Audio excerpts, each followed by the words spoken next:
2014 में आने से पहले भाइयों बहनों 56 इंची का सीना है मेरा। कितना? 56 इंची का।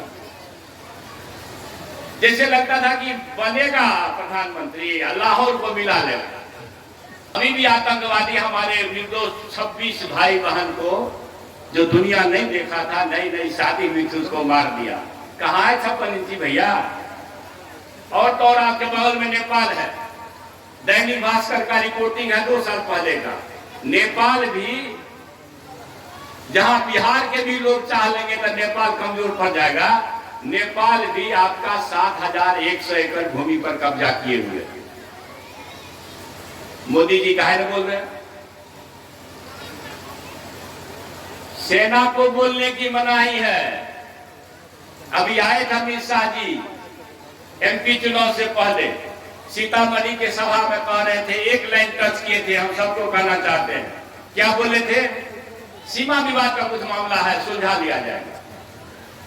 मतलब आपको नेपाल भी डरा रहा है। तो आप बताइए चौकीदार साहब, आप 56 इंची वाले हैं कि 6 इंची वाले हैं कि नहीं इंची वाले? बताइए। मतलब सीमा हमारा दूसरे के कब्जे में है। चीन अरुणाचल प्रदेश में गांव बना दिया है, हमारे गांव का नाम बदल रहा है, 56 इंची सो रहा है।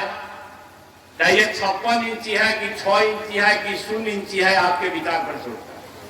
उसके बाद क्या कहते? भाइयों बहनों, हमारी सरकार बनेगी तो 15 से 20 लाख रुपया 100 दिन के अंदर अंदर बेईमानों का लाएंगे, सबके खाता में 15-20 लाख रुपया दे देंगे।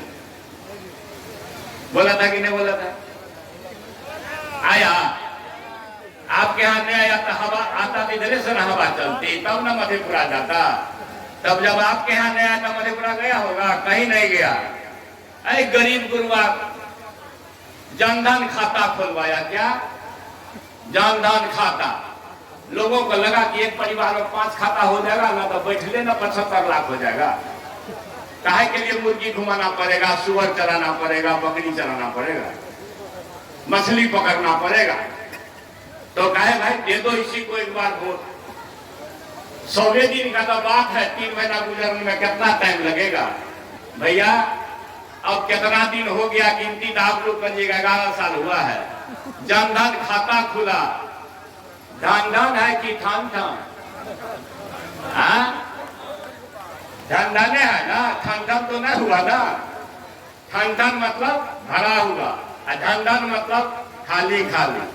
हारी जब धन धन करे तो समझिए कमजोर है, हारी जब खन खन करे मिट्टी का बर्तन तो समझिए ठोस है। तो भैया जनधन खाता का कुछ हुआ नहीं।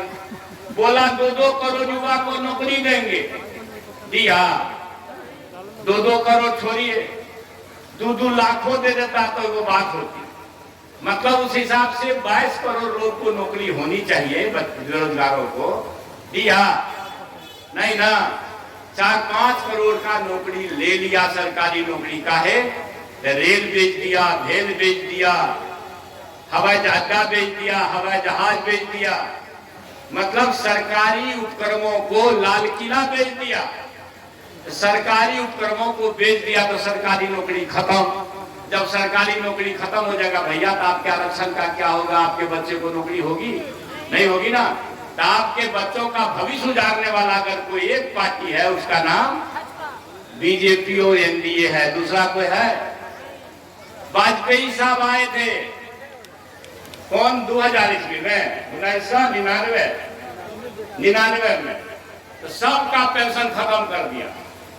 मान लीजिए कोई नौकरी करता है 50-60 वर्ष, और जब बेचारा नौकरी से हट जाता था तो पेंशन एक आसरा था। बच्चा नहीं देखता है तो बुढ़ापा का आसरा पेंशन छीन लिया सबका।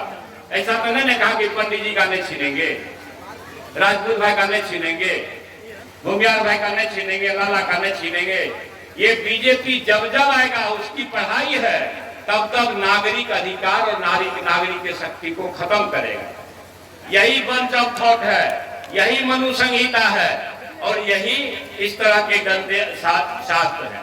तो मेरा मतलब इस बात का है कि ये जो दुश्मन बैठा हुआ, आपको आज तक न तो 56 इंची दिखाया, न बेरोजगारों को नौकरी दिया, न किसानों की आय बोला था दोगुनी कर देंगे। कब तक?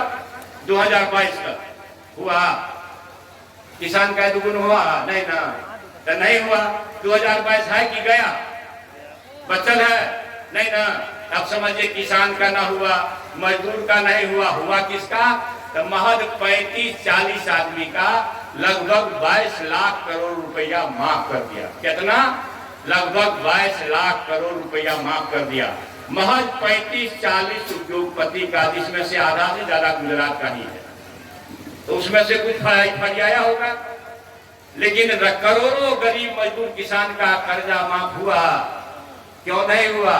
कि आपसे उसको डर नहीं है, आपको हिंदू मुसलमान के नाम पर लड़ाएगा और माल भरेगा अपने मित्रों के हाथ में, मित्रों के तिजोरी में। आप समझिए यह देश का दुश्मन है कि देश का दोस्त?